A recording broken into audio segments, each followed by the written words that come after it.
questions, please raise your hand. Please give me the time to call on you. I'm going to call on someone and have someone on deck. There's a lot of people here. It'll make it a lot easier if we can just streamline it that way instead of talking over each other. Again, this is a very, very new open investigation. It just happened yesterday. We want to give you as much information as we can. We also ask that you're patient in the fact that we can't answer everything, but we are going to try and give you as much information as possible. After Sergeant Sexton answers his questions, we are going to reset, and we will do it in Spanish as well. So if you're not going to stay for Spanish, we would like to make that a quick transition for our Spanish media partners as well. So if you are just staying for English, we're welcome to break down and leave, and then we'll do it all in Spanish as well. Sound good? Cool. Awesome. We'll get everyone out here for you. Everyone's good on white balance. Everyone's good on audio. We can flip them on. Yeah, sir. We flip them on that way. Yes. Can you put one? Yes, with the light? Yes. That's one turns these on. Yeah, that's the one they want. Yeah. Yeah. Everyone good on. That one is burnt out right now. Everyone's good on white balance, sound, lighting. That one's burnt out.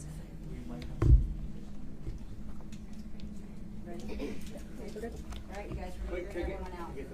Yep. Thank you.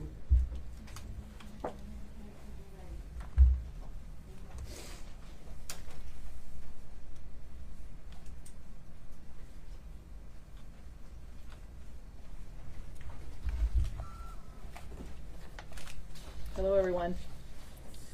Thank you all for being here during what is a heartbreaking and deeply painful time for our city. On behalf of the Austin Police Department, I want to express my deepest condolences to the family of Hector Martinez Machuca, Adam Chow, and his 4-year-old granddaughter. Those were the lives we lost yesterday. There are no words that can truly capture the grief these families are experiencing or the shock our community feels.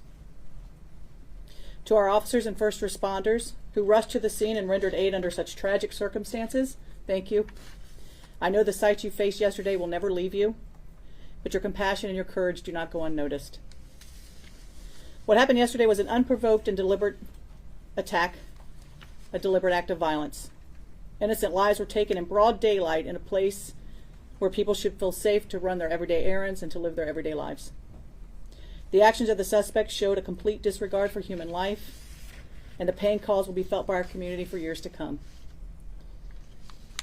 The suspect in this has been identified as Ethan Nieneker, a white male, 32 years of age. Nieneker has a history with the Austin Police Department, which includes assault causing bodily injury to a family member, driving while intoxicated, possession of marijuana, violation of a protective order, and 2 mental health reports.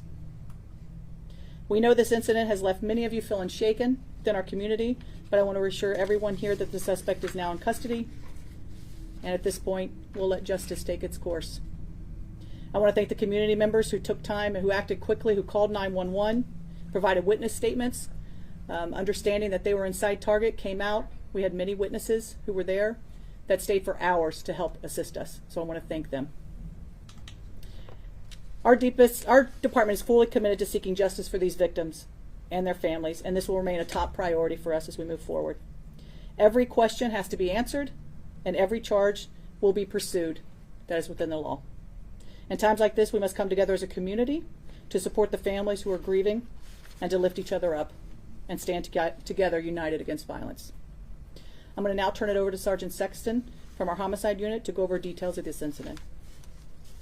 Sergeant.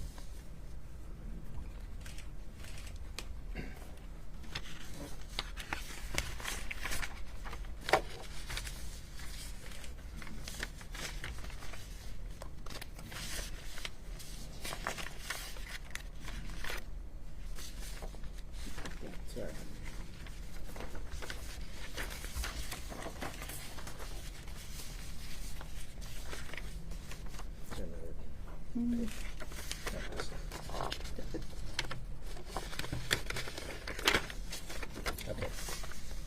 Sorry. Thank you, Chief Davis. My name is Nathan Sexton. I'm one of the 2 homicide sergeants.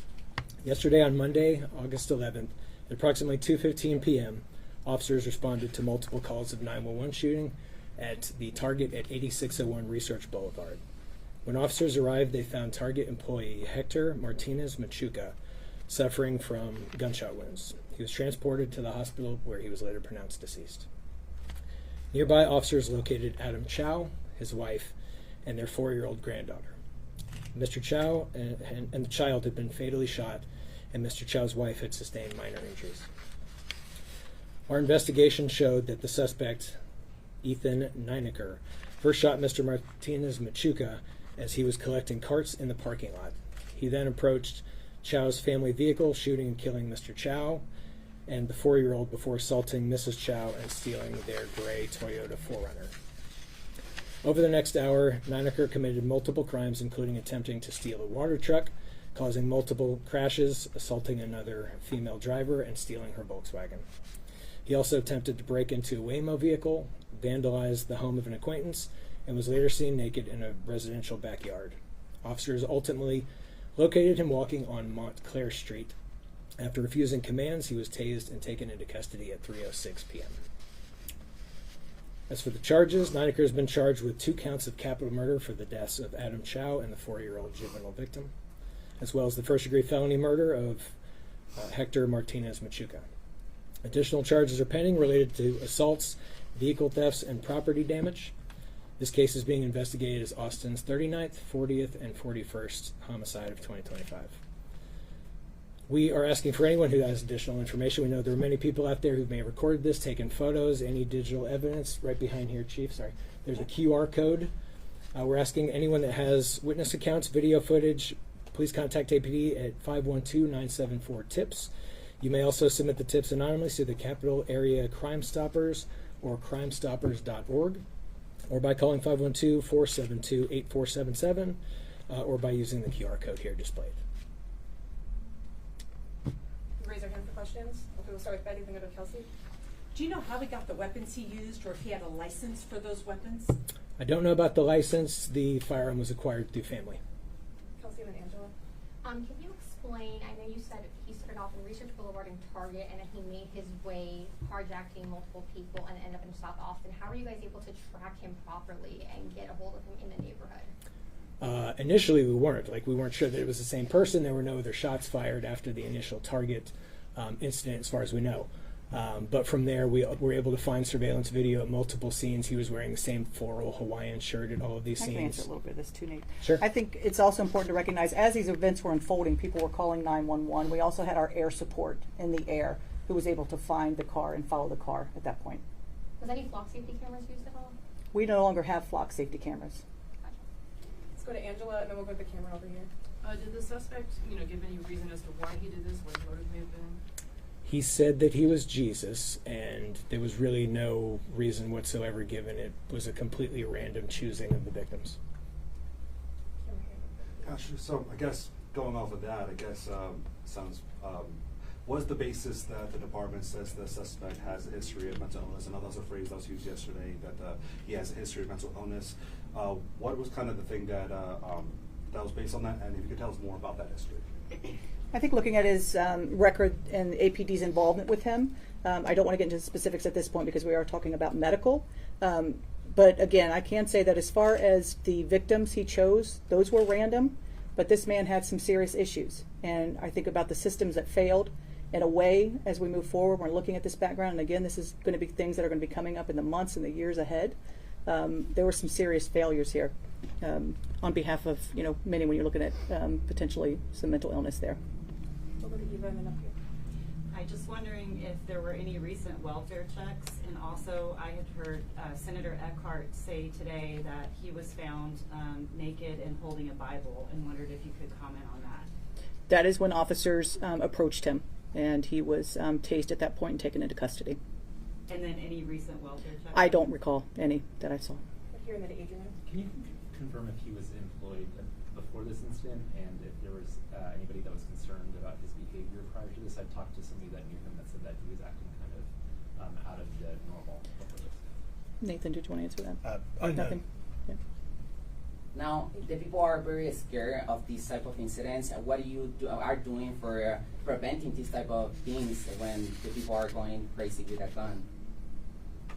Well, I think, you have to look at this, and we've got someone with some serious mental health issues, and where are we able to take them? What help are they getting when you're dealing with someone with these issues? Where does someone with this capacity to do this get a weapon, and when does a family member feel comfortable giving someone with these issues a weapon? Go to Mario, and then we'll head back over here. With the criminal history that he has, a lot of people are asking how was he wandering in the street, like how he wasn't part of the criminal justice, why was he free? Yeah, I think looking at his record, I don't think we had any incidents with him. I think 2024 was the last contact we had, and that was him calling for some found property that he was turning over to us. I have not had an opportunity, and I don't know that Nathan has from Homicide, an opportunity to delve into his history here and what each case, where that developed from.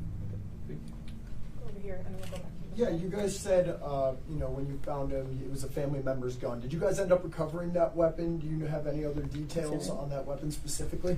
We do, yes. So I'd mentioned he had crashed out that gray 4Runner, and it was recovered in that vehicle before he switched and then proceeded to assault other people without a gun. Do you know how many shots were fired? I don't. That's unknown at this time. We're still collecting all the information, but it's believed the only shots fired were at the target. And piggybacking on that, could the family face any charges for allowing this weapon to get into his hands? Or, I don't know all the details of it, but what could we see there? Sure. Unknown. We still have to investigate that. Over here in the red, and then up here. Yeah, sorry. That was going to be my question, is whether or not the family member would be held accountable, or if there will be any accountability for the person who gave him that gun. Sure. Like I said, we still have to look into it. And on the history of mental health, are you guys aware of a specific diagnosis that he has received over time? And at any point, did he receive treatment? Was he ever put somewhere for treatment? Any more light on that? Because you said, Chief, you mentioned that the system failed. I'm just trying to get a better understanding of what part of the system actually failed. Yeah, well, I'm thinking about the past incidents that we had with him on mental health runs, and where is the follow-up there? And for someone to have the capacity to take the life of 3 innocent people and a 4-year-old child. As we move forward and are looking more into this, it will be interesting to kind of peel that back and see where those failures took place. But is there a specific diagnosis? There is not that I'm aware of, no. We'll go to Kelsey, then in the green, then we'll go down Can here. you tell us what kind of gun you gave him? You want the gun? I don't remember the exact type. It was a handgun pistol. Status of the people who were carjacked, like injured, or their cars, what can you tell us about that? Assault with injury, so like the driver of the water truck was assaulted. He's okay, it was relatively minor injury, that obviously trauma, like someone jumps in your vehicle. I think there's probably going to be more lasting injury from that. And the Volkswagen? Same thing, assaulted physically, but and thrown from the vehicle as well. Take a few more. Let's go to Eva, then do we have a question in the back here? And then we'll go back over here. There was recently a bill passed through the legislature banning red flag enforcement of guns, basically keeping an anti-red flag ban is what it was. And I know that hasn't gone into effect yet, but I'm curious if this has you concerned about, Austin's ability to keep guns away from people who maybe shouldn't have them. Well, I think I need to learn more about this instance, right? And was this gun handed to him? How was this given? Before I make any type of statement like that. Do you know if he was on any drugs at the time? And then Do you want to talk about that? Sure. The press release mentioned something about him throwing a brick in someone's window from his Bible study. Do you know more about how that was called in and more about the Bible study connection there? Sure, we're still looking into the drug portion of it. He could have been under the influence of narcotics. It might not necessarily be all attributed to mental illness, so we're still investigating all of that. The brick through the window was called in by somebody he had known, who had claimed to have had Bible study with him in the past. So he recognized him and just called his window being vandalized, and then he left that scene and proceeded to move on. We'll do here, Betty, and then finish here. Yeah, Target told us to ask you guys any questions as regards to their situation. They told me today that the store is closed. Do you guys have any timeline as to when that Target will reopen? We do not know. As soon as we clear the scene, which we did last night, it was in their custody, so we're not holding it for any other reason, so it's up to them as to when they were to reopen. Oh, can you elaborate the timeline when you said that he tried to steal the water truck, couldn't start it, and then he just got to the Toyota where the Chows were in? Yes. So tell me the specific incidents, the times you're looking Yeah, for. so the water truck, before he got to the forerunner, he didn't start the truck. So the water truck was at about 2:20 p.m.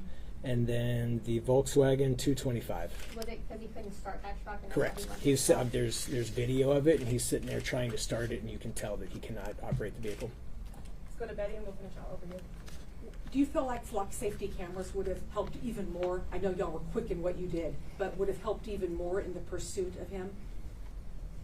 Yes, I'm a big fan of the and maybe not flock camera, definitely a fan of the LPR and what that can do.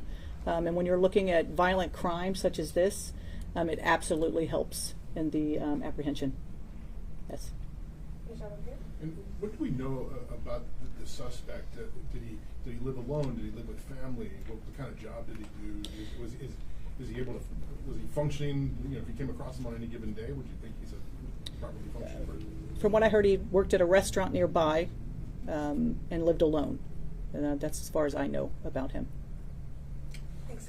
And we'll do one more from Okay. Angela. When somebody has a mental health hold placed on them, how does that affect them? I mean, what's the process when you come across them? So the process for the police department, we're called to either a suspected mental issue.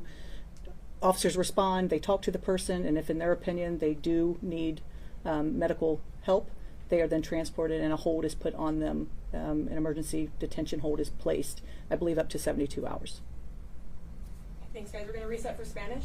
So if you want to stay, you're more than welcome. If not, we'll start Spanish in about 5 minutes. You guys have to exit the stage. We have to stay. Sorry.